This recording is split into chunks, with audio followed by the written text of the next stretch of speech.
Hello guys, welcome back to this channel. तो आज मैं एक डार्क सीक्रेट नाम की शॉर्ट मूवी को एक्सप्लेन करने वाली हूँ। इस मूवी की शुरुआत में हमें कुछ लोगों को दिखाया जाता है जिसमें विनय गवर्नमेंट जॉब की प्रिपरेशन कर रहा होता है। इसके बाद सुभाष को दिखाया जाता है जो कि शॉर्ट फिल्म मेकर होता है।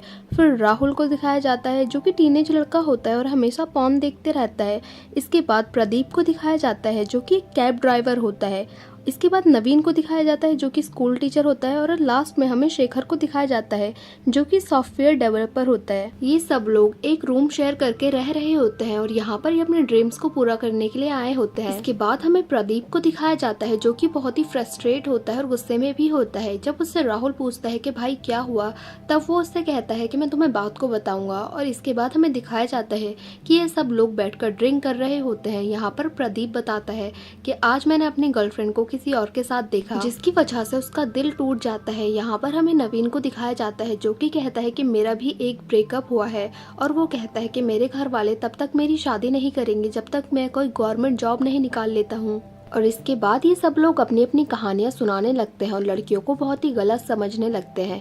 इसके बाद विनय कहता है कि मैं आज किसी न किसी लड़की को जरूर उठाऊंगा और इसका साथ देने के लिए प्रदीप भी रेडी हो जाता है। इसके बाद ये सब लोग मिलकर बाहर किसी लड़की को ढूंढने के लिए निकल पड़ते हैं और जैसे ही ये थोड़ी आगे जाते हैं तो इनको एक लड़की मिल भी जाती है जो कि अकेले रास्ते पर खड़ी होती है।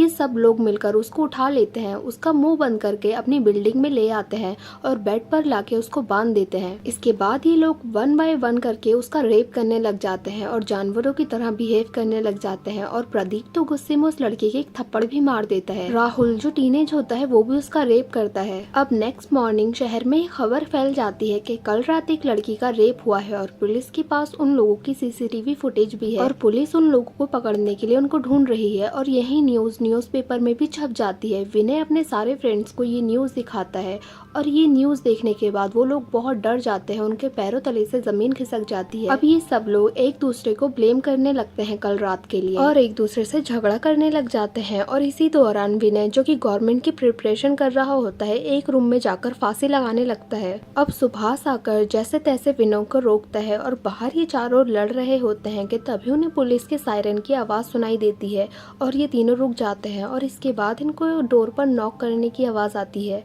तब ये सब लोग सोचते हैं कि बाहर पुलिस आई है। ये जैसे तैसे डरते हुए दरवाजा खोलते हैं तो देखते हैं बाहर वही लड़की खड़ी होती है जिनका इन्होंने रात में रेप किया होता है। अब सुभाष उस लड़की को अंदर बुलाता है। अब इस लड़की को देखकर वो सारे लोग डर जाते हैं और उनके माइंड में बस वही सब चल रहा था जो रात को उन लोगों ने इस लड़की के साथ किया था। अब सुभाष एक एक करके इन सबकी क्लास लेने लग जाता है। सबसे पहले वो प्रदीप को सुनाता है कि अगर तुम लव में फेल हो गए तो इसका मतलब ये नहीं कि तुम किसी भी लड़की का रेप कर दोगे। तुम्हें उस लव के फेलियर से बाहर निकलने के लिए खुद को बिजी रखना होगा और लाइफ में तरक्की करनी होगी। इसके बाद वो विनय को भी सुनाना स्टार्ट करता है जो कि गवर्नमेंट की प्रिपरेशन कर रहा था। यहाँ पे सुभाष उससे कहता है कि अगर तुम्हारे जैसे लोगों के हाथ में हमारा देश आ गया तो हमारे देश की लड़कियों की इज्जत का क्या होगा। अब सुभाष इन लोगों से कहता है कि जब मैंने तुम लोगों की बातें सुनी तब मैंने कॉल करके इस लड़की को वहाँ खड़े होने के लिए बोला। तब हमें पता चलता है कि ये लड़की एक प्रोस्टिट्यूट है और ये वही लड़की होती है जिसको कि सुभाष ने बुलाया होता है और ये लोग उसी का रेप करते हैं। तब यहाँ पर बोलते हैं कि अगर ये कोई आम लड़की होती तो उसकी जिंदगी तो बर्बाद ही हो गई होती। इसीलिए रात को सुभाष शांत खड़ा था क्योंकि उसको पता था कि ये लोग नशे में हैं और इनको कुछ भी समझाऊंगा तो समझ नहीं आएगा क्योंकि एक जानवर बन चुके हैं। अब सुभाष उस लड़की से बात करते हुए उससे पूछता है कि वो लोग कल रात तुम्हारे साथ जानवरों की तरह बिहेव कर रहे थे और तुमने अपने बचाव में कुछ भी नहीं किया, तुमने ऐसा क्यों किया।